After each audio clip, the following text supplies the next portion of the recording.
How does a society decide that cutting a human being in half is justice? Not as revenge, not as chaos, but as law. For centuries in medieval Europe, one of the most feared forms of execution was not burning, hanging, or beheading. It was the saw. This is the story of how a legal system turned prolonged death into a public message, and why people accepted it. What the saw execution was. The saw execution was a judicial punishment used in parts of medieval Europe, particularly in German-speaking regions and surrounding territories. It was not random violence. It was court-ordered. The condemned person was usually accused of severe crimes, often crimes seen as threats to authority, sometimes crimes against social or moral order. They were not executed privately. They were executed in public. The purpose was not only to end a life, it was to demonstrate power, how it was carried out.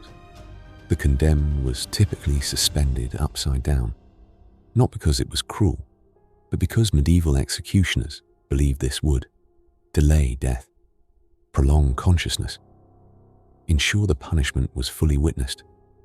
The saw itself was a long, two-handled tool, ordinary, familiar, unmistakable. There were no theatrics, no speeches, just procedure. And that was the point. Why societies accepted it. To modern minds, this seems unthinkable. But medieval justice was not designed for rehabilitation. It was designed for deterrence. Most people could not read laws. They learned consequences by watching them. Public executions were legal education, moral instruction, political theatre.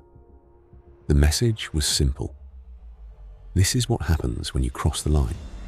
Fear was not a side effect. It was the tool. Who was punished this way? The saw was not used for petty crime. It was reserved for treason, severe theft, heresy, crimes believed to threaten the social order. In other words, not just criminals, but examples. Justice was not blind. It was strategic. The legal mindset behind it. Medieval courts did not ask, is this humane? They asked, is this effective? Punishment was measured not by mercy, but by visibility.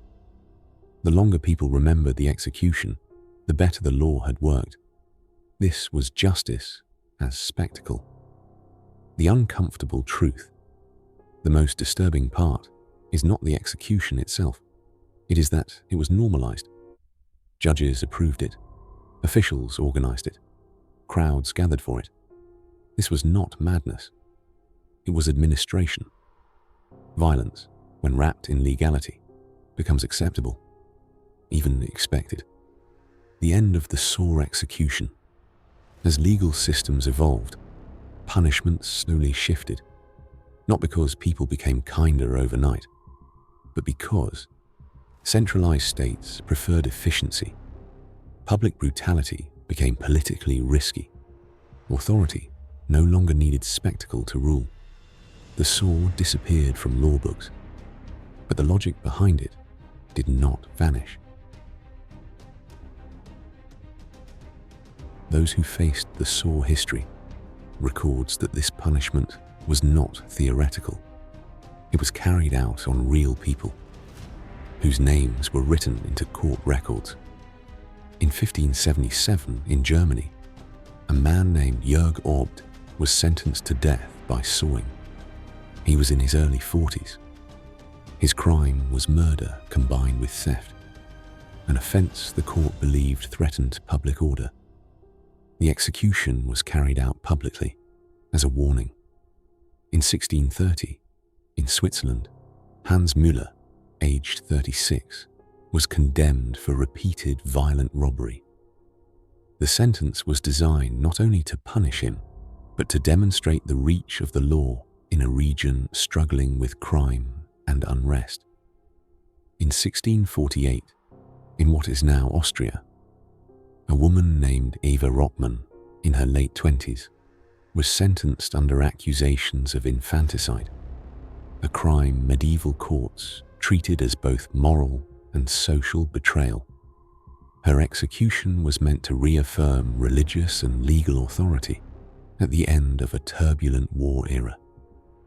In 1683, in the German states, Christoph Hager, a former soldier, was punished by sawing for treason and banditry during a period of political instability. The court records describe the execution as necessary for deterrence. These were not monsters in legend. They were people processed by a system that believed fear preserved order.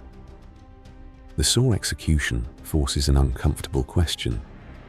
When punishment becomes a performance, who is it really for? The condemned or the audience?